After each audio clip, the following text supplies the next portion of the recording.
안녕하세요, 독자님들. 경제용입니다. 오늘 날짜가 2026년 4월 22일인데요.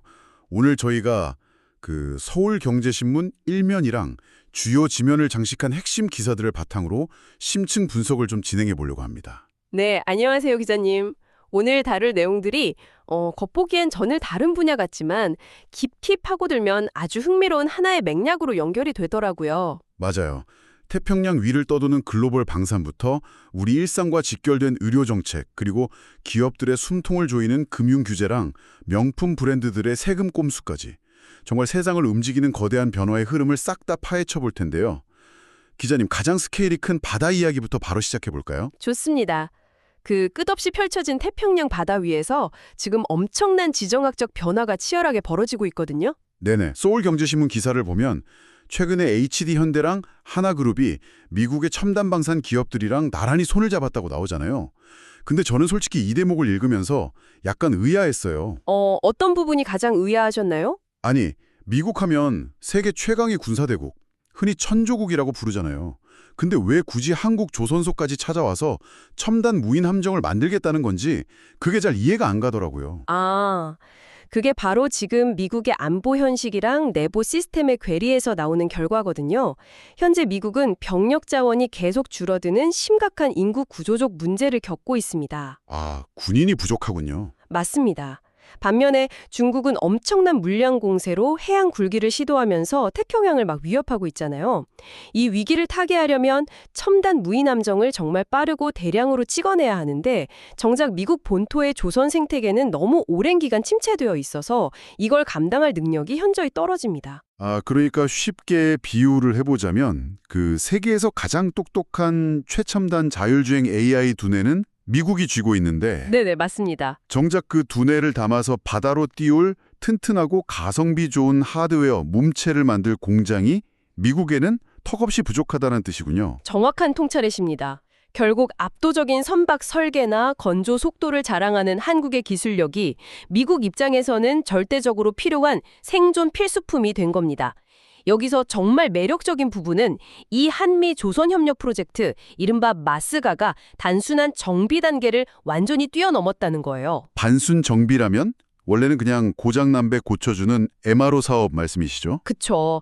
근데 이제는 미군의 실제 전투 전력을 증강하는 핵심 양산축으로 진화하고 있는 겁니다. 글로벌 함정 MRO 시장 전망만 봐도 2024년 63억 달러에서 2031년 736억 달러로 엄청나게 성장하거든요. 우와, 736억 달러요? 장난 아니네요. 기사에 나온 구체적인 데이터를 봐도 스케일이 진짜 압도적이에요. HD현대 같은 경우는 미국의 대표 방산테크 기업 안두릴이랑 손을 잡았잖아요. 네, 울산에서 시제함을 건조 중인데 당장 올 10월이면 미국에서 시험 운항에 들어간다고 합니다. 세상의 속도 엄청 빠르네요. 여기에 HD현대 자회사 아비커스의 자율항해 소누션이 통째로 탑재되는 거죠? 맞습니다. 그리고 한화 역시 자율항행 전문 기업인 마그넷 디펜스랑 파트너십을 맺었고요. 이미 32,000헬이 실전 검증을 거친 M4TA 플랫폼에 한화의 첨단 미사일 기술을 결합해서 38m급 중형 무인 수상정 H-30A를 공동으로 건조한다고 합니다. 와, 한국 기업들이 진짜 글로벌 해양 무기 체계의 룰을 새로 쓰고 있는 셈이네요. 삼성중공업이란 한화오션도 차세대 군수지원함 설계에 참여하고 있다면서요? 네, 국경을 넘나드는 기술 융합이 새로운 방산 생태계를 만들어내고 있는 아주 좋은 사례입니다. 이렇게 바다 위에서는 우리 기업들이 펄클 날고 있는데 육지로 시선을 돌리면 상황이 좀 많이 다릅니다. 국내 대기업들이 갑작스런 규제 변화에 발목이 잡혀서 아주 숨을 헐떡이고 있다고요? 네, 조선소의 그 거대한 건조자금 이야기에서 자연스럽게 국내 대기업들의 재무적 폭풍으로 주제가 넘어가네요. 서울경제신문 분석을 보면 대기업들이 당장 뱉어내야 할 투자금 청구서만 10조 원 이상이라고 하거든요. 그럼 이게 대체 무슨 의미일까요? 왜 갑자기 비상이 걸린 건지 좀 파헤쳐보죠. 이건 한국거래소의 확고한 중복상장 금지 기조 때문에 일어난 연쇄 반응입니다. 큰 그림으로 연결해보면 아주 심각한 상황이거든요. 잠깐만요, 기자님. 기사에서 보니까 LS그룹이 JKL 파트너스한테 빌린 4,706억 원 규모의 교환사채를 갚으려고 회사채 발행까지 검토 중이래요. 이게 왜 기업들한테 발등에 불이 떨어진 건지 독자님들을 위해 조금 더 쉽게 설명해 주실 수 있나요? 쉽게 말해서 교환사채는 기업이 싼 이자로 뭉칫돈을 빌리면서 나중에 우리 자회사가 상장하면 그 주식으로 바꿔서 대박치게 해줄게 라고 약속하는 겁니다. 아, 상장을 미끼로 자금을 조달한 거군요. 네, 그런데 거래소가 이른바 쪼개기 상장을 막겠다며 예외 없이 중복 상장을 금지해버리니까 주식으로 바꿔줄 방법 자체가 원천 차단된 거죠. 헐, 그럼 투자자들 입장에서는 주식으로 대박 낼 길이 막혔으니까 당장 약속이 다르잖아 하면서 현금으로 다 내놔라 이렇게 나오는 거네요. 바로 그겁니다. 그래서 10조 원이라는 거대한 청구서가 기업들한테 날아든 거예요. SK그룹도 SK에코플란트 상장이 사실상 막히면서 1조 원 정도를 상환하는 쪽으로 가닥을 잡았고요. 와, 1조 원이요? 갑자기 1조를 현금으로 갚아야 한다고요? 정부 정책 변화로 진짜 게임의 룰이 중간에 싹 바뀌어버린 상황 아닌가요? 현대차나 한화, 신세계 같은 다른 대기업들도 다 비슷한 압박을 받고 있다던데. 네, M&A 같은 예외적인 상황도 허용이 안 되다 보니까 규제가 오히려 기업의 성장 동력을 위협하는 아주 역설적인 상황이 벌어진 거죠. 진짜 규제가 현실을 못 따라갈 때 얼마나 무서운 부메랑이 되는지 딱 보여주는 사례네요.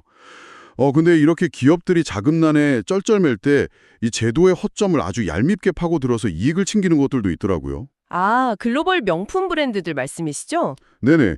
여기서 정말 흥미로운 점은요. 독자님들도 잘 아시는 루이비통이나 발렌티노 같은 브랜드들이 백화점에서는 진짜 쉴 새 없이 가격표를 막 올리잖아요. 그렇죠. 오픈런까지 벌어지니까요. 근데 정작 관세청 앞에서는 우리가 수입해올 때는 아주 싼 값에 들여왔습니다. 이렇게 주장을 한대요. 진짜 고무줄 가격도 아니고 이게 무슨 꼼수입니까? 이게 바로 이전 가격 제도의 허점을 교묘하게 이용한 건데요. 다국적 기업이 외국 본사랑 한국 지사 간에 물건을 주고받을 때 적용하는 내부 가격을 이전 가격이라고 합니다. 아, 프랑스 본사가 루이비통 코리아에 가방을 넘길 때 매기는 도매가 같은 거네요. 맞아요. 과거에는 이 명품 브랜드들이 국세청에 내는 법인세를 줄이려고 수입 가격을 비싸게 부풀렸어요. 비싸게 사왔다고 해야 한국 지사에 남는 이익이 줄어서 세금을 덜 내니까요. 근데 이제는 상황이 바뀌었나 보죠? 네, 이제는 타겟이 관세청으로 번졌습니다. 관세는 수입하는 물품 가격 기준으로 매기니까 이번엔 반대로 수입 가격을 확 낮췄다고 주장하면서 관세를 적게 내려고 하는 거죠. 와, 밖에서는 비싸게 팔면서 세금 낼 때는 국세청 앞이냐 관세청 앞이냐에 따라 가격을 막 늘렸다 줄였다 하네요. 진짜 대단합니다. 수입 가격 산출에 대한 명확한 기준이 없는 허점을 악용하는 거죠. 기사에 따르면 루이비통은 2020년부터 2023년 사이에 무려 1만여 건의 관세 추징 불복 심판을 제기했습니다. 만 건이요. 어마어마하네요. 더 놀라운 건 나중에 돌려받을 수 있을 거라고 자체적으로 장부에 적어둔 미수금이 작년 말 기준으로 263억 원으로 늘어났어요.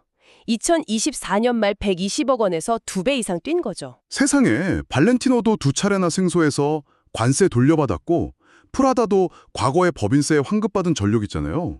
수백억 원대 세금은 이렇게 휙휙 조정하면서 빠져나가는데 정작 우리 일상이랑 생명에 직결된 시스템은 아주 꽉 막혀 있습니다. 네, 비대면 진료 말씀이시죠? 맞아요. 서두에 제가 열 펄펄 끓은 아이 안고 밤거리 헤매는 환자 이야기 꺼냈잖아요. 아플 때 집에서 편하게 폰으로 진료는 딱 받았는데 처방받은 약을 못 구해서 밤거리를 뛰어야 한다는 게 진료는 비대면인데 약은 대면으로 받아야 하는 이 아이러니 대체 왜 이러는 걸까요? 이게 참 의정 갈등 사태 속에서 의료 공백을 훌륭하게 메웠던 비대면 진료의 가장 치명적인 한계입니다. 바로 철저하게 유지되고 있는 약 배송 금지 규제 때문이죠. 이건 정말 중요한 질문을 던지게 하네요. 데이터 보니까 상황이 심각하던데요. 나만의 닥터 자료 보니까 2024년 3월부터 2026년 3월까지 약 수령 성공률이 73.28%더라고요. 네, 진료를 받은 환자 4명 중 1명은 처방전을 들고도 약을 못 구해서 실패한다는 뜻입니다. 특히 환자들이 가장 절실한 휴일이나 심야 시간대에는 실패하거나 12시간 이상 지연되는 비율이 36.5%로 껑충 뜁니다. 평일 주간보다 10%포인트 이상 높네요. 게다가 약 구하려고 돌아다니는 평균 소요 시간이 무려 8.87시간이라고요. 맞아요. 거의 9시간이죠.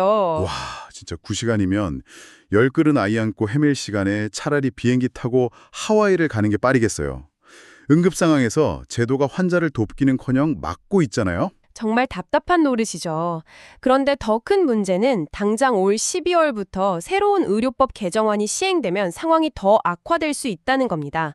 거주 지역 내에서만 진료가 가능해지고 비율도 일정하게 제한될 예정이거든요. 규제가 득이 아니라 독이 되고 있네요. 네. 오늘 살펴본 글로벌 무기 체계부터 우리 동네 약국까지 이런 사례들이 결국 기술은 끊임없이 국경과 한계를 넘고 있는데 우리의 낡은 시스템과 제도가 과연 그 속도를 따라가고 있는지 뼈아프게 보여주는 것 같습니다. 독자님들도 이 거대한 속도의 괴리에 대해 한번 깊이 고민해 보셨으면 좋겠네요. 지금까지 방산, 금융, 조세, 그리고 의료 정책의 숨은 흐름이라는 주제에 대해 다뤘습니다. 다음에도 빠른 소식으로 찾아뵙겠습니다. 지금까지 서울경제신문 경제영이었습니다. 감사합니다.